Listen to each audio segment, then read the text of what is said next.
speaking of Olivia, congratulations on your recent engagement. Thank you. And your fiance. Obviously, piano didn't help you get this girl, but you did a great job, man.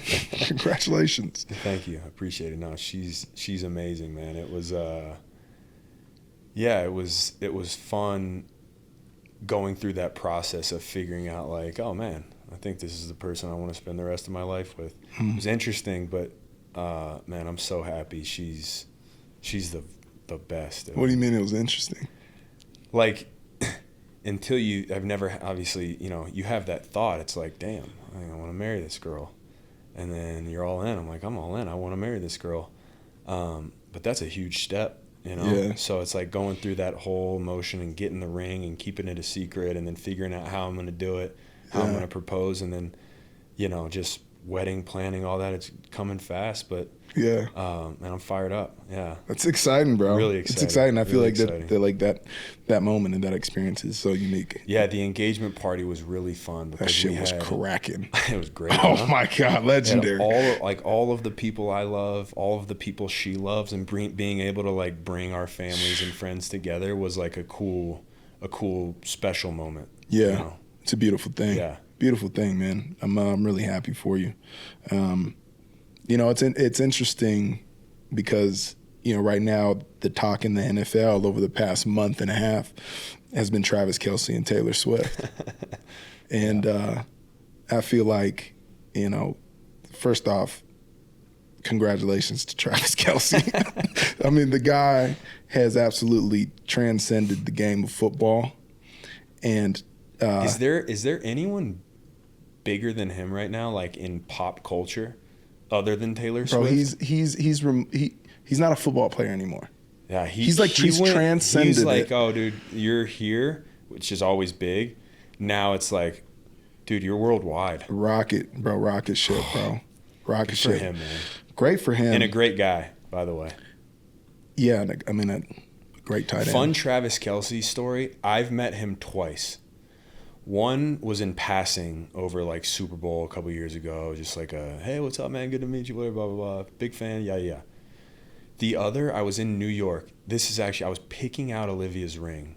I was in New York. I was by myself. I had taken the train from Rhode Island to New York. So I get off on, what's the train station? Union Square? Grand Central? Get off in Grand Central train station. I'm sitting on the corner right there. By myself. I'm looking for a cab because I'm going to go to the spot, right? And I blend in well. Like, people think like, what's it like being famous? I'm like, dude, honestly, I could throw this exact outfit on and like, if maybe a couple people, but like I blend in well. So I'm not like a get the black car from, like, I'm taking the train. Right. Yeah. You know what I mean? I'm like, I'll get on a cab and get to my destination just fine. But it took me a while. It's in New York. It's busy. I'm standing on the side of the road, and all of a sudden I hear, C-Mac! C-Mac! I was like, what the hell is that? And that's when Travis was shooting SNL. So he's driving in a car, and he's in the back of a black car, and rolls the window, and he's like, C-Mac! C-Mac! And I was like, yeah!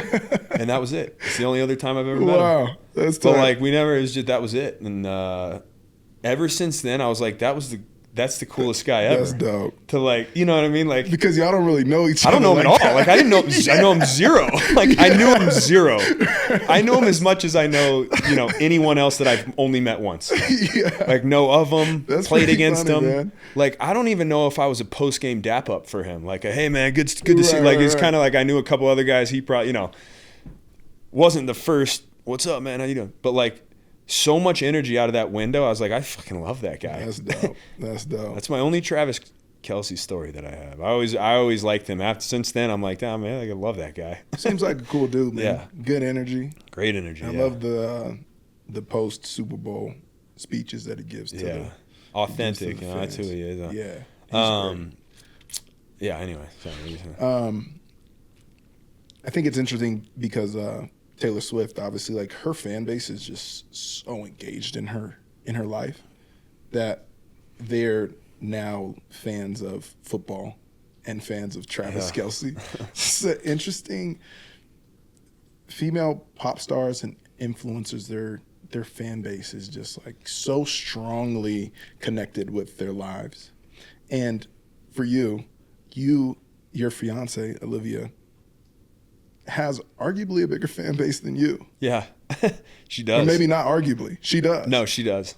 How has that changed? How is that? What's that experience been like? Yeah, it's a good question, because at first, you know, and I still do. I take myself pretty seriously, and I love her, like, kind of like we talked about. There's so much more depth to a relationship and to human beings. I don't care if you post every single day, if you're recording your entire life. You'll never be able to get to know the true depth of a human being on a phone.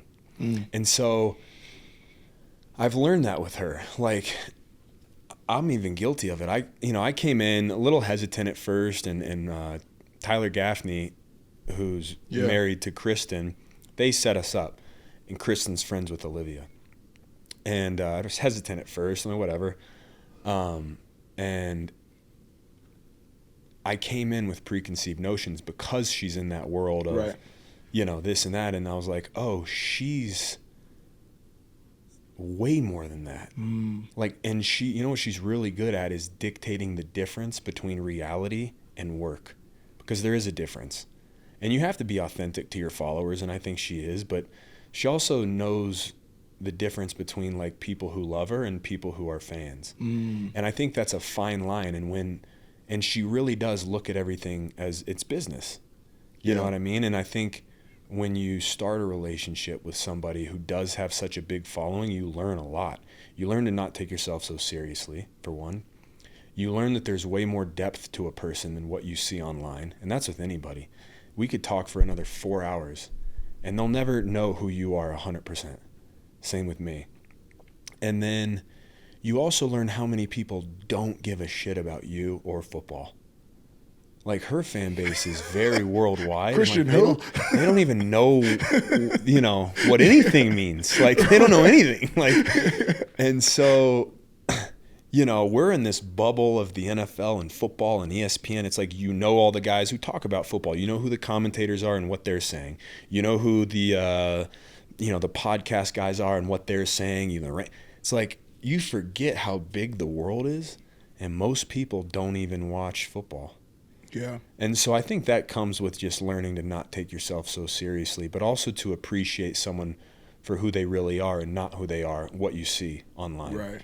Because there is so much depth to her that I've obviously fallen in love with. But and I think that's with anyone. That's why even with the Travis Kelce, Taylor Swift stuff, it's like, you know, people, you think it's real? Do you think? I'm like, dude, I don't know. What do I know? Like, I've had one interaction with the guy, and I don't know her. Like, how, if you were to say that about anybody, you'd say, I don't know. And so I think, you know, when people are in the limelight, it's something that people talk about because it's convenient storylines. Oh, for sure. But who really knows anything? Yeah. It's show business. It's show business, man.